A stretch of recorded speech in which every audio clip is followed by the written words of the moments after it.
Welcome everyone to the press conference following the European Council summit.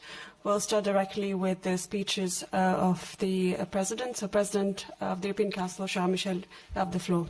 Bonjour à chacun et à chacune. Cette guerre déclenchée par la Russie contre l'Ukraine a d'ores et déjà profondément transformé l'Union européenne. Nous sommes ancrés dans un valeur de paix, de sécurité, de prospérité. Et ce sommet qui s'achève est un sommet qui comporte une dimension historique dès lors que nous avons décidé d'ouvrir les négociations avec l'Ukraine et avec la Moldavie et de donner le statut de candidat à la Géorgie. Nous avons également décidé d'ouvrir les négociations avec la Bosnie-Herzégovine quand un degré suffisant de conformité avec les conditions seront rencontrées. On aura un rendez-vous au mois de mars sur ce sujet en vue de prendre des décisions. It's a very powerful signal, a signal of hope, a signal of confidence, and it's a clear choice that we are making because we are absolutely convinced that enlargement is an investment in peace, in security, and in prosperity. This is a very powerful political message that we send to our European citizens and that we send to the citizens of the candidate countries and to the rest of the world. We had also on our agenda for this European summit the review of the multi-annual framework. And you know that yesterday evening we made a decision. 26 Member States decided to support the proposal of a review of the multi-annual framework. 26, this is not enough to make a legally binding decision, and that's why we will revert early next year. We'll have a special summit with the aim to convince 27 Member States to agree on this proposal. But the main topic is the fact that this proposal, agreed, firmly supported by 26 Member States, is a very well-balanced proposal. On the one hand, this is a translation of a firm commitment confirmed yesterday by 26 Member States to support Ukraine with an additional package of 50 billion euros. It's a clear message, a clear promise, supported firmly, I repeat again, by 26 Member States, point one. But this package takes into account some very important priorities for all of us at the European Union's level: migration, solidarity fund, or defence, for instance, and also the importance to pay the interest that we need to pay because of our choices to invest together in a common future.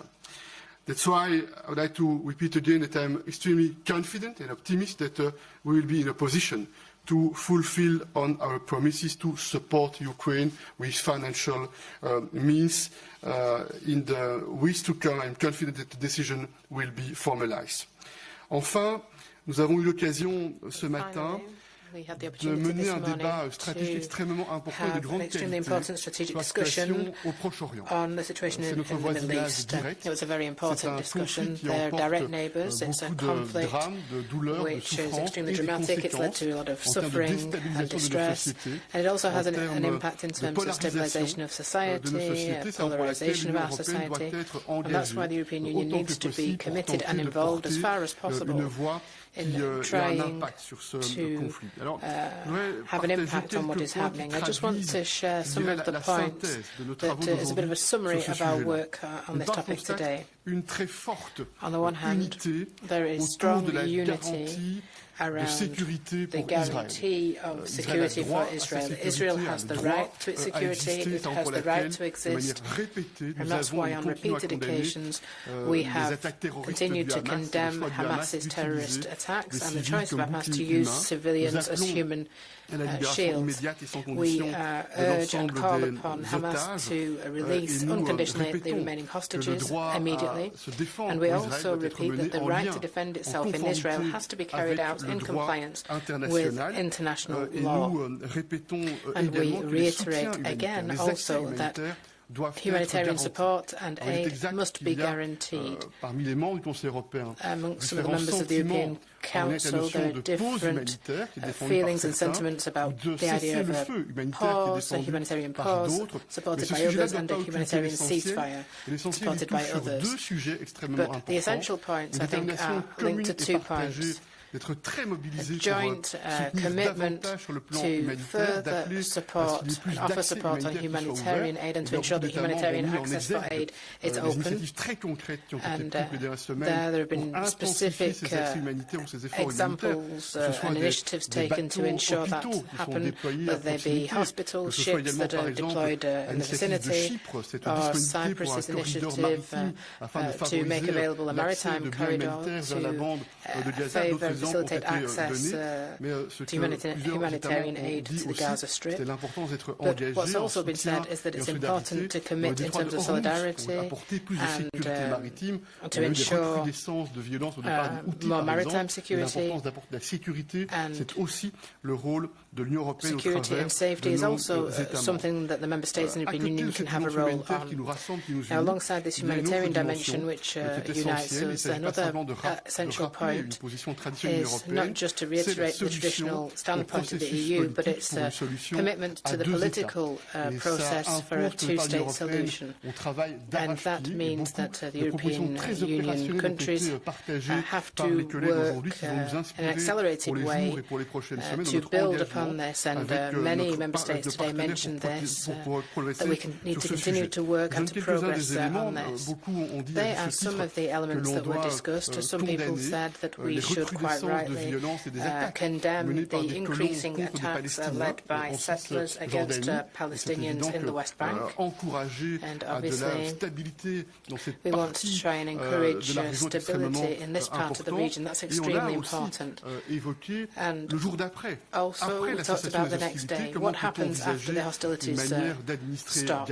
We need to think about how Gaza can be managed. We need to be able to use the EU know-how along with the UN and other partners on this topic. How can we be involved in that? How can we put our knowledge to good use, and how can we offer operational help to strengthen the Palestinian Authority so that the Palestinian Authority can be in a position where it can be a credible and legitimate power, not just an administrative power, but also a political power. That's another important challenge. The meeting was extremely useful in this regard because it allowed us to have a discussion. We had discussions on European Council conclusions a few weeks ago, but the main aim today was to really focus on convergence and to really focus on what unites us and make sure that's solid and robust, and then to look at points where we need more political convergence so that we can have even more of an impact when it comes to our commitment and involvement with the Arab countries, with the United States, with other countries in the region, and of course with Israel and the representatives of the Palestinian Authority. And then just extremely briefly, migration. You will have seen that there was a discussion point on the agenda for that. That's a regular point. And we want to continue to strengthen our efforts on the external dimension and to work with third countries. We also have a rendezvous clause to continue reflection and work on Turkey-EU relations, and we also reiterated our attachment to the fight against anti-Semitism and all forms of intolerance, racism, discrimination and xenophobia, and that too is another point that we all agree on. And I can't stop or conclude my speech now without turning to Pedro and say this. And to thank your team, the Spanish team, for the huge efforts for this great Spanish presidency. It was and it is a real pleasure to work with you, to cooperate with your team, and it's impressive all what you have achieved in the recent weeks and months. But I know that you will have some difficult topics on the agenda for next week. You can count on us to support and to continue to work with you and with your team. Cher Pedro, je veux vraiment du fond du cœur te remercier pour l'excellente coopération et le succès de cette présidence qui est marquée par des résultats très impressionnants qui, je ne doute pas, seront mis en évidence dans quelques instants. Thank you, President. President of the European Commission, Ursula von der Leyen, you have the floor. Thank you very much. I would like to start with a big thank you to you, Prime Minister Pedro, and I would like to thank the Spanish team that has been working so tirelessly on this excellent Spanish presidency over the last 6 months. Thanks to your dedication and to your commitment, I think we brought a large number of key files past the finish line. Some of them are crucial for our future economic competitiveness. Just take, for example, the Artificial Intelligence Act that has been agreed last week after a marathon trilogue. It will allow Europe to develop artificial intelligence that people can trust. So it strikes the fine balance between security and innovation potential that lies in artificial intelligence. Or take the Critical Raw Materials Act that has also been agreed under your presidency. With it, Europe will power the clean energy transition with secure and sustainable raw material supplies. It is of utmost importance for us that we strengthen our supply chains for raw materials because they are crucial inputs for the digital and the green transition. You also made good progress on the Net Zero Industry Act. Now it will be for the Belgian presidency to take this work forward. So congratulations on an impressive work. I counted over 50 political agreements that have been reached. And I want to mention a last big file where great progress has been made. That is the Pact of Migration and Asylum. Here we aim for political agreement on the pact by the end of this year, so this would complete the extraordinary track record of this presidency. Now this presidency ends and the new year starts with excellent news for the European Union and our neighbourhood and friends. Because of yesterday's decision, the European Council took the decision to grant enlargement steps forward, and this will be a landmark in our common history. We have decided to open accession negotiations with Ukraine and with Moldova. We have decided to grant Georgia the candidate country status. We have decided to open accession negotiations with Bosnia and Herzegovina once the necessary degree of compliance with the membership criteria is achieved. And we have strongly reiterated our collective commitment to a future where all 6 Western Balkan partners are part of our union. For example, for Albania and North Macedonia, the Commission's objective is to open accession negotiations on the first so-called fundamentals clusters as soon as possible. The attempt is to reach that goal next week. I think that yesterday's decisions show that the European Union is living up to its promise. The reason for enlargement today, these reasons have never been stronger and more compelling. In a world that is shaken by multiple crises, it's an investment in stability, it's an investment in security of our continent, but of course it's also an investment in prosperity for our continent. And it's a big investment in democracies that stand tall and united.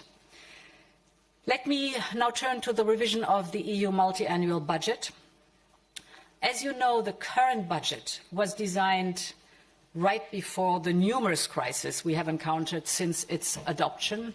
It was designed before the pandemic, before Russia's war in Ukraine, before the severe energy crisis and the inflation that this energy crisis sparked. It was, of course, designed before the Middle East crisis, not to speak of the ever-increasing number of natural disasters that we are witnessing.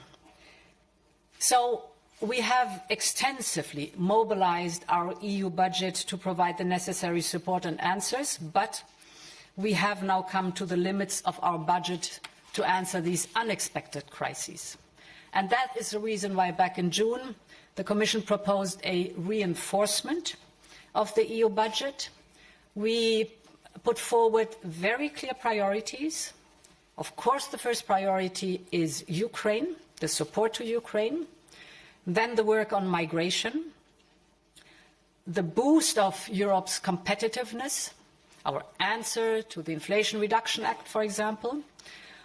We also ask for a top-up to deal with natural disasters and humanitarian crisis. And finally, we need to adapt the budget to increasing interest rates. Now, 26 member states confirmed those key priorities, and agreed to provide additional financing to meet them. I wholeheartedly thank them for their support. This is a good result. The agreement also addresses the concerns of the member states related to their national budgetary constraints. And thus the agreement includes redeployments and reprioritization alongside new funding. And you can imagine that this combination, redeployment and new funding, required tough choices. We have taken those choices. However, unfortunately, we did not manage to reach unanimity yesterday. Hungary was unable to support. So there is now a new rendezvous early next year. And we will use, as a Commission, the time until then to ensure that whatever happens at this next UCO, we will have an operational solution. Finally, let me briefly turn to our discussion on the situation in the Middle East. Both sides have to do their utmost to protect civilian lives, and Hamas has to release all hostages unconditionally. The Commission's immediate priority is to deliver as much humanitarian aid to the Gaza Strip as possible. By the end of today, Team Europe will have organised 28 humanitarian air bridge flights. Altogether, those flights will have delivered around 1,200 tons of aid, and we are still planning another 5 flights before the end of the year. In addition to emergency aid, indeed, we must also try to work on the day after. There can be no peace unless there is the prospect of a political solution, both for Israelis and Palestinians, and this is the two-state solution. There has been a growing consensus on principles to guide our work. There can be no forced displacement of Palestinians from Gaza. Gaza cannot be a safe haven for Hamas. Hamas cannot be in the governance structure of a Palestinian state. A reformed Palestinian Authority must govern both West Bank and Gaza. And there can be no mid- or long-term security presence of Israel in Gaza.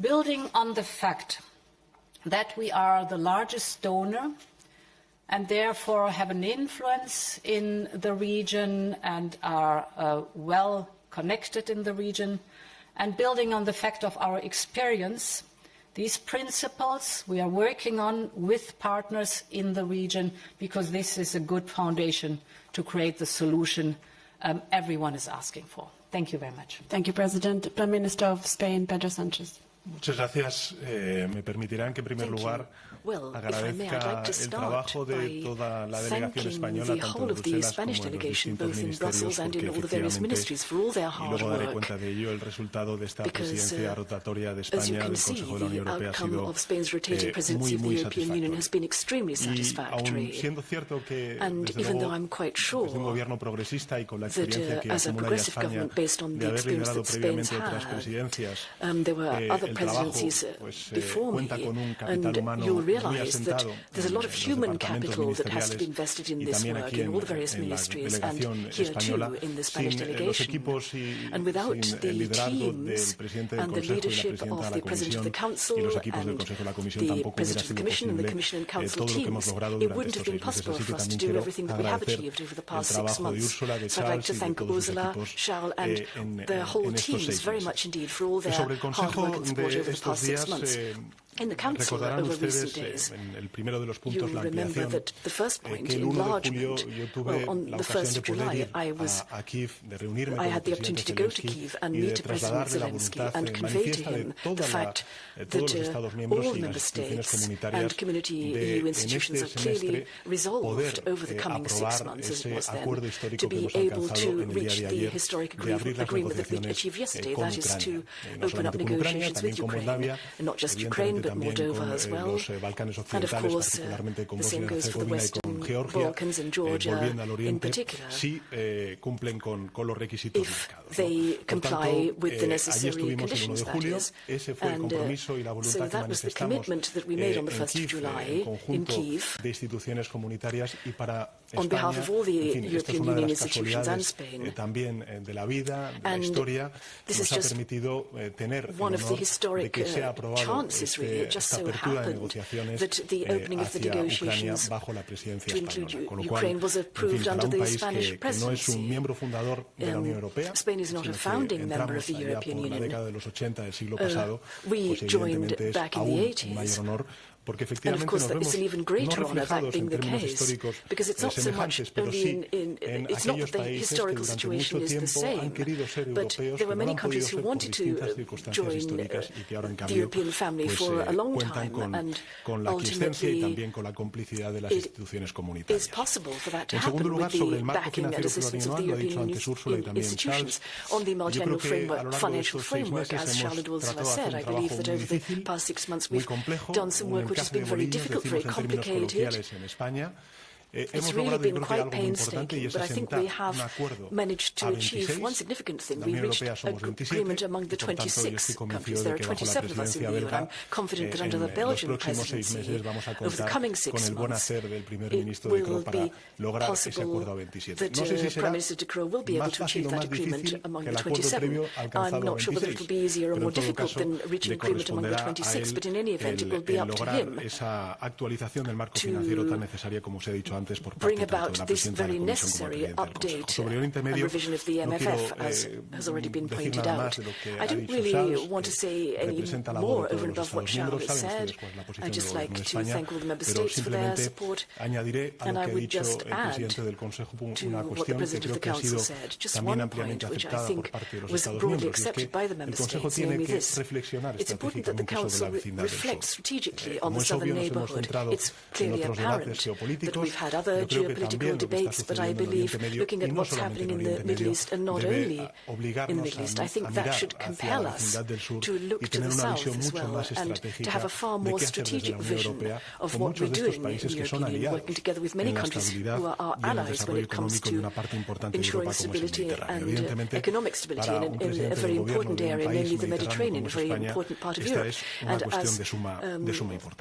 as in my capacity as Prime Minister of a Mediterranean country, namely Spain, that's extremely important. I think we've managed to conclude on very important files, both in quantitative and qualitative terms. And I'd remind you that since the beginning of Putin's war in Ukraine, or even beforehand, we were beginning to feel in the pockets of our industries and households in Europe. We were feeling the consequences of the increase in energy prices, gas and electricity prices.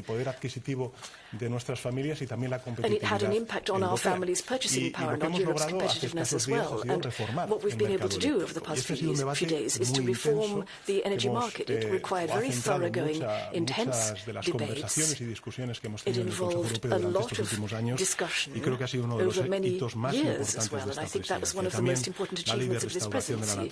And the same goes for the environment, critical raw materials, and the legislation on artificial intelligence. And looking at it from a particularly Spanish point of view, I would remind you of the important summit that we held in July here in Brussels with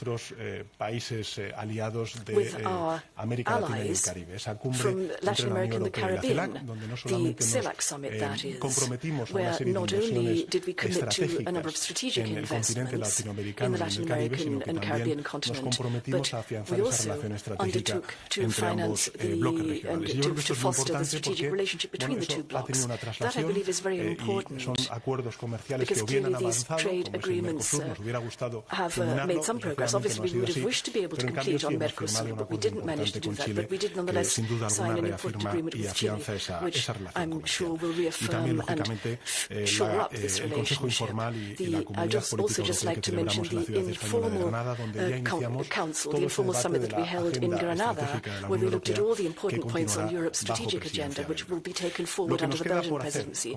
So what we have yet to do, what lies ahead of us, as the President of the Commission said, I think the Migration and Asylum Pact is extremely important, and there's a very important meeting of finance and economy ministers, the aim being to reach agreement on economic governance. I think that's highly relevant. It's very important that next year we are able to introduce new fiscal rules and new economic governance. And lastly, particularly bearing in mind that in Spain, it's very important to bear in mind that Romania is very important indeed, as is Bulgaria. We hope to be able to ensure that by the end of the year we can enable them to join to the Schengen area. So I think that takes stock of what we've done in the course of our presidency. And could I end where I began? I'd just like to thank all the public officials and civil servants. Sometimes we're inclined to forget just how important the role that they play, just how professional and committed they are to the European cause. And fortunately, this applies to the Spanish embassy, the EU institutions, both the Council and the Commission. So, dear Charles, dear Ursula, you've really done an excellent job of work, and I'd like to thank everyone who was involved, including those who work in the Council and the Commission. We'll start with questions, and we'll go with Jorge.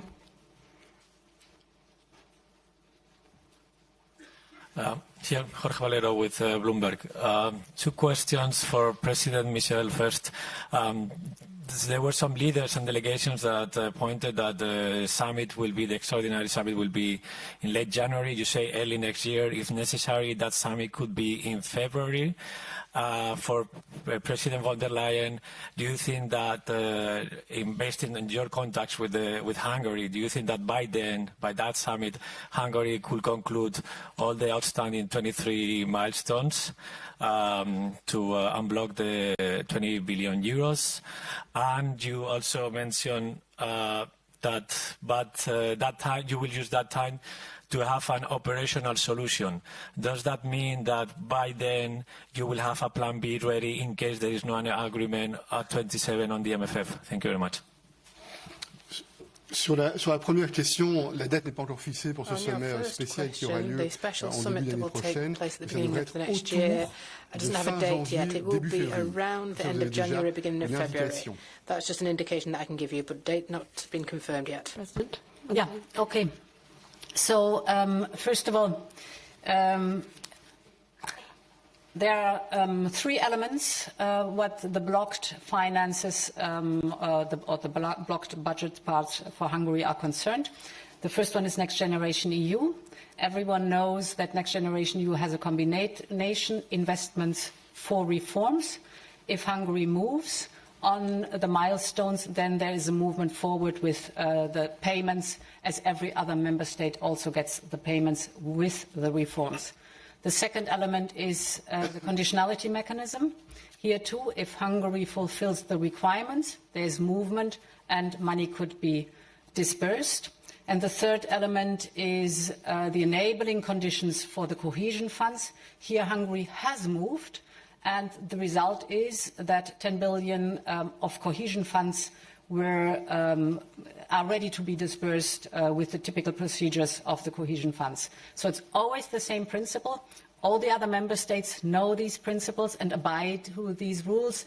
The investments come with the reforms, and the moment there is a delivery of the necessary reforms, there is a disbursement. To the second part of your questions, we are working very hard, of course, to have a result of where there is an agreement of 27 member states. But I think it is now also necessary to work on potential alternatives to have an operational solution in case that an agreement by 27, so unanimity, is not possible. Go with Maria, next base. Hi, thank you very much. I will take the opportunity to ask you in Spanish. Esta es una pregunta un poco para los tres. Quería preguntar sobre Ucrania.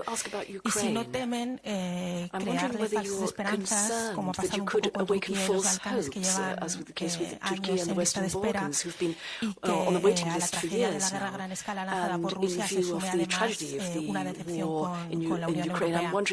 Y esta pregunta lleva un poco también dirigida a los tres, pero sobre todo a usted, presidente Sánchez. Vimos en Estrasburgo un debate muy duro con el líder del Partido Popular Europeo. Aquí en Bruselas se está hablando mucho sobre la ley de la amnistía. ¿Cree que todo eso está perjudicando a la imagen y al balance de la presidencia española y a su propia imagen como líder europeo? Y al presidente Michel y a la presidenta von der Leyen les quería preguntar si ustedes consideran que todo este ruido y este ajetreo electoral que ha habido en España ha perjudicado este balance del que hablaban ustedes antes. ¿Empiezo yo? Shall I start? La verdad es que sobre la percepción que tengan otros sobre mí, yo poco puedo opinar. Sí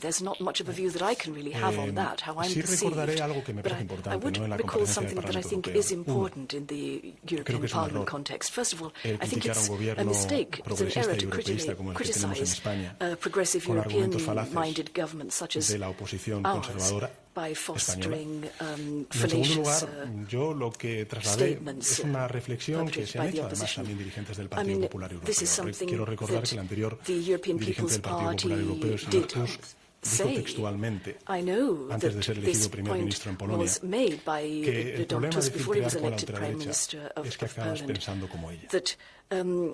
The trouble is, people can start thinking in a certain way. It's if that's what they keep on being told. Deux points. D'abord sur le premier point qui porte sur la question de l'Ukraine et le risque you were asking about Ukraine and the fact that we could awaken false expectations. I think the very opposite is the case. I think what we've just done is to take decisions which will give people great hope, but they will also make it clear that there is responsibility on both sides, on Ukraine's and Europe's side. So we now have a twofold duty.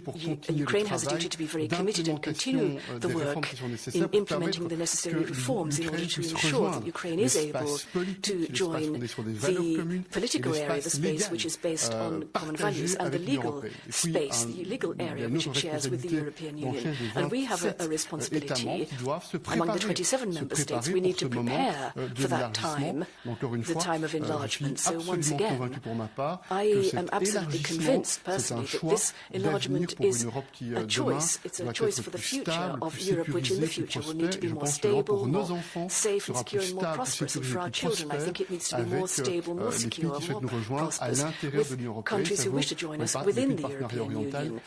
And that applies to the Eastern Partnership and the Western Balkan countries too. On your second point, I don't have much to add, merely to reiterate self-evident truths. The European project is based on truth and sovereignty of member states. That's the first point. It's based on trust in the democratic institutions of the member states. And I think it's always regrettable whenever that is in any way called into question. Concerning Ukraine, as you know, the accession process is merits-based. So it depends on the country itself that wants to join the European Union, how fast it wants to reform and progress towards the European Union and the principles of the European Union. And here I must say I've now accompanied Ukraine throughout the last 2 years intensively.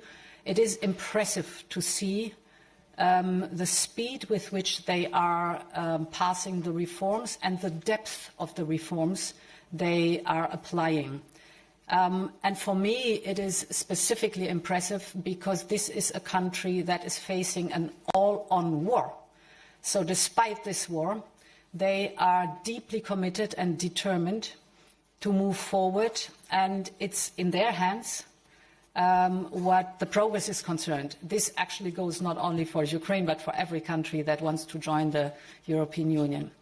And what could be felt during the last 18 to 20 months is that there is a deep understanding in the region that this is a decisive time. You have to choose sides. There are no grey zones anymore. And therefore, I'm also impressed by all the other countries that want to join the European Union. About the enlargement report is about them, how much they increase their ambition and the speed to progress in the reforms that are necessary for joining the accession path. I wish it would not be a war that triggered this, but it is impressive to see that these countries very clearly choose sides of democracy, the rule of law, and peace and stability. To your second question, I've made the experience that we had an excellent cooperation during the last 6 months, a very solid work that has been of high quality and very much consistent. And this is an excellent example for the close cooperation of a member state that is presidency of the Council and the European Commission. Go with Kiev Independent, Anastasia. Thank you so much. I was wondering, how do you plan to get the 27th member state on board with financial support for Ukraine before January, since you mentioned that that would be a priority? Could you address? Oh. This is a very good question. But then you can count on us to explain to you when we will have convinced the 27 member states. Will explain to you how we did now more seriously. We are determined to use all the possible arguments and will engage with respect for the various opinions around the table of the European Council. And we know that getting united decisions is always challenging, but this is an important decision that we need to make. And I think the debate that we had yesterday was also an occasion maybe to better understand what could be some tools, what could be some arguments that we will use in the days, in the weeks to come to prepare the next European Council meeting. Tamar? Georgian TV company Rustavitil. First of all, thank you, Madam President, Mr. Prime Minister, for your supporting for this historic decision. This is very important achievement for Georgia. What will be your message to thousands of Georgians who are just now celebrating this decision, and what will be your advice for the next step? A question for all of you. Thank you. Deux choses. D'abord le premier point, lorsque hier soir, juste après la prise de décision, j'ai eu des contacts téléphoniques rapides avec le président Zelensky, avec la présidente Maya Sandu, avec la présidente Zourabichvili, avec le président Irabichvili. Probablement, ça restera comme un des moments les plus marquants sur le plan personnel, y compris en termes d'émotion. Parce que je me souviens dans ce moment-là, je portais la voix de tous les collègues autour de la table conseil européen pour dire nous l'avons fait. I was saying on behalf of all the colleagues around the table, we have done this. We have taken this step. We're opening up a perspective which is fundamental because it will change the face of the European Union for the coming years, for the coming decades, but it will also change the reality of the countries in question.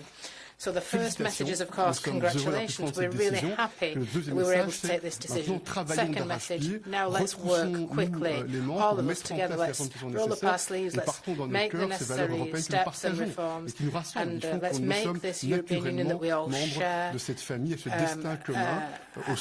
success, and let's share these common values within the European continent.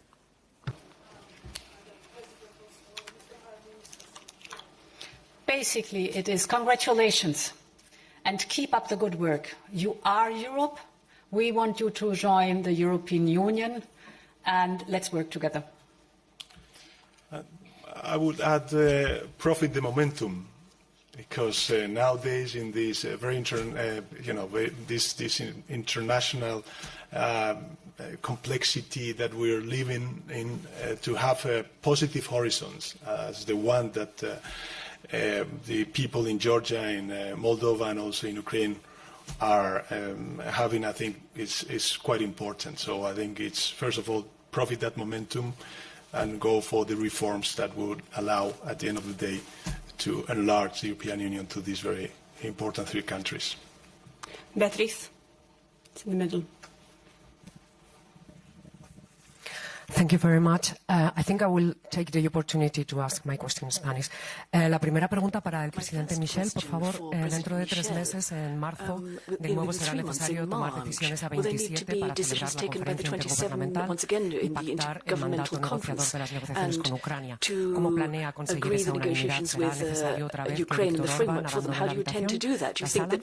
Y una pregunta para la presidenta von der Leyen, por favor. Varios eurodiputados y miembros de la oposición en España aseguran en los últimos tiempos que en Bruselas, en Europa, hay una grave preocupación por la situación política y la situación del Estado de Derecho. Me gustaría saber, incluso comparan la situación con la que Bruselas describe respecto a Ucrania, respecto a Hungría y a Polonia. Me gustaría saber si considera que estas comparaciones son exactas y si realmente hay preocupación en Bruselas sobre la situación política y el Estado de Derecho en España. Two elements very quickly. First element, you know that the principle in the European Council, we need to decide by unanimity. And it must remain the principle. But yesterday, we succeeded to make a decision, despite the fact that for one member state it was not possible to formally support, but we succeeded to convince not to oppose and not to make it impossible for the others to make a united decision. And this was a very important step. First element. The next challenge is very clear. The next challenge, this is the review of the multi-annual framework, including the financial part for Ukraine, as well as the other priorities that we have agreed on. And then indeed, based on the preparation by the European Commission, the member states will have to assess and to make a decision for the start of the IGC. But we have a few weeks, a few months, maybe a few months will be needed to work seriously, to prepare. And I think that we need to prepare very well so that we have powerful, objective arguments that will allow us, again, to make decisions and to get united on this important next step. Very general for all 27 member states. Of course, the European Commission is the guardian of the treaty, and in our daily work, we work on different files to make sure that the rules are respected. For all 27 member states also is very clearly we have full trust in our member states, and this is the basis and the foundation of the work and the cooperation we have together. AFP, so third row, actually. I have a question first for European Commission President Ursula von der Leyen. So there was this promise of the 50 billion euros in financial aid, and Ukraine has just urged the EU to unlock that money. The hope was that they would get that money in this summit. Now, I'm hearing from both yourself and European Council President Charles Michel that at the next summit you'll look at perhaps other ways. Now, what I want to know is what will you do differently that you couldn't do now? And do you feel that you've let Ukraine down because these promises were made? And for European Council President Charles Michel, I really want to go into it. You say you're extremely confident about supporting Ukraine with financial means. I'd like to know what makes you so extremely confident that you will get this. So first of all, the 50 billion are for the period of 4 years. That is very important to make that clear. And we have been working hard on the financing for Ukraine in every tranche. So also those tranches that have been dispersed in the past, this was always hard work. Because, of course, you always need a broad consensus.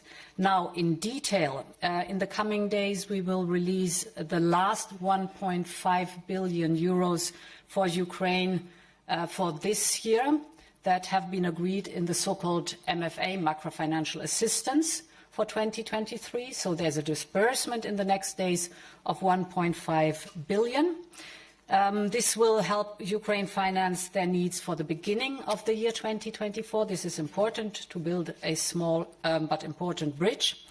And then, as I said, we will use the time before the European Council. Either we have an agreement by 27, or we will have worked on alternatives that we can then make operational when the time comes for this next Council. For us, it's very important there is a consistent, predictable and reliable funding for Ukraine. It's important for Ukraine, but it's important also for the business environment and the investors. I repeat that I'm very confident. Why? Because the starting point is the following. Since yesterday, we have the support, the strong support expressed by 26 leaders to fulfill on our promise. And with another starting point, which is this, what we call the neighbor box, the last proposal which was agreed by 26 member states.